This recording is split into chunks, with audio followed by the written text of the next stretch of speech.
নমস্কার বন্ধুরা, দীপিকার পাকশালাতে আপনাদের সকলকে স্বাগত জানাই। আবারও চলে এসেছি নতুন একটা রেসিপির সাথে।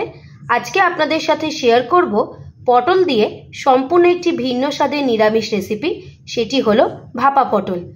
আপনাদের হাতে যদি সময় কম থাকে, ঘরে থাকা কিছু উপকরণ দিয়েই চটজলদি আপনারা এই ভাপা পটলটি বানিয়ে পরিবেশন করতে পারেন।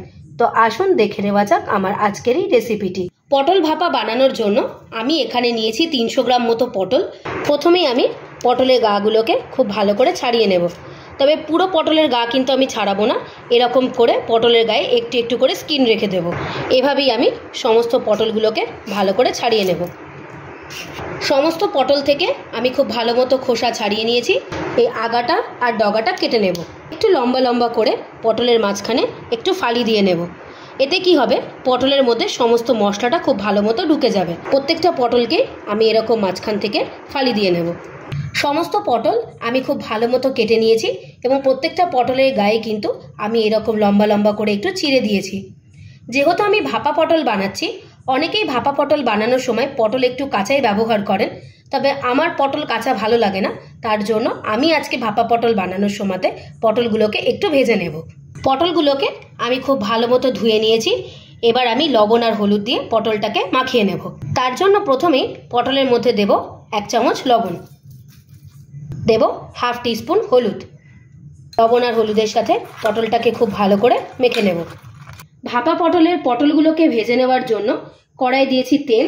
তেল ভালো মতো গরম হয়ে গেছে। এবার লবণ হলুদ দিয়ে মাখিয়ে রাখা পটলগুলোকে দিয়ে দেব।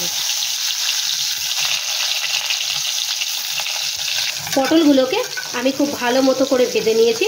এবার আমি পটলগুলোকে তুলে নেব।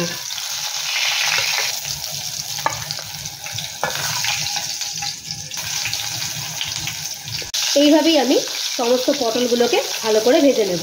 পটলটা ভাজা হতে হতে এদিকে আমরা পটলের জন্য একটা পেস্ট তৈরি করে নেব। তার জন্য প্রথমেই মিক্সার জারের মধ্যে দেব 1 চামচ সর্ষে, 2 চামচ পোস্ত, দেব 5টা কাঁচা লঙ্কা। ঝালটা অবশ্যই আপনারা আপনাদের পরিমাণ মতো ব্যবহার করবেন। যেহেতু সর্ষে দিয়েছি, তার জন্য আমি এতে অ্যাড করব 1 চামচ লবণ।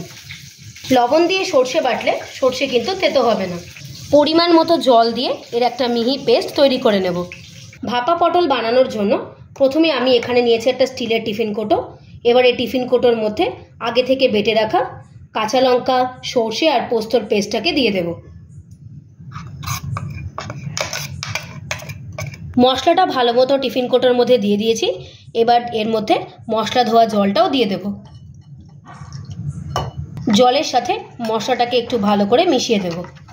এবার এর মধ্যে আগে থেকে ভেজে রাখা পটলগুলোকে দিয়ে দেব। পটলগুলোকে কিন্তু আমি খুব ভালো মতো ভেজে নিয়েছি। আবারও পটলটাকে ভালো করে ঝোলের সাথে মিশিয়ে দেব।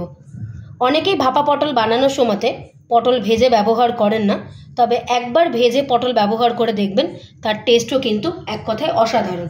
এবার এর মধ্যে দেব 1 চামচ লবণ, হাফ চামচ হলুদ গুঁড়ো, হাফ চামচ লঙ্কার গুঁড়ো, সামান্য পরিমাণে একটু চিনি।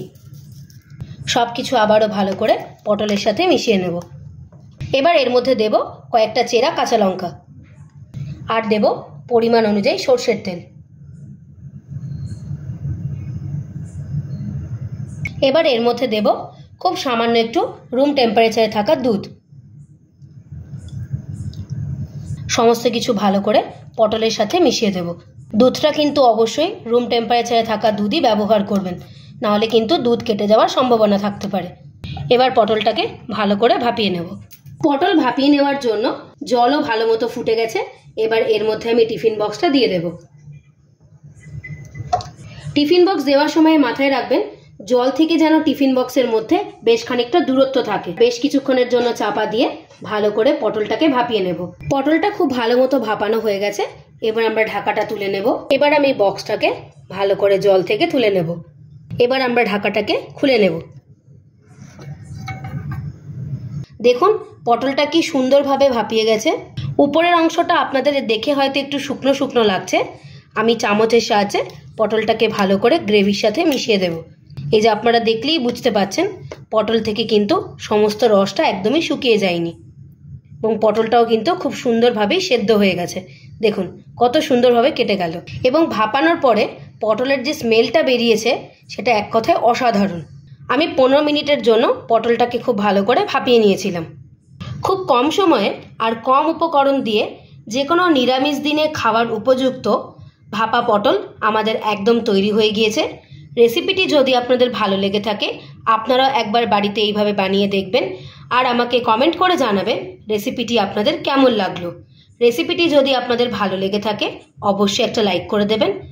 আপনারা যদি আমার চ্যানেলে নতুন হয়ে থাকেন চ্যানেলটিকে প্লিজ সাবস্ক্রাইব করে দেবার অনুরোধ রইল।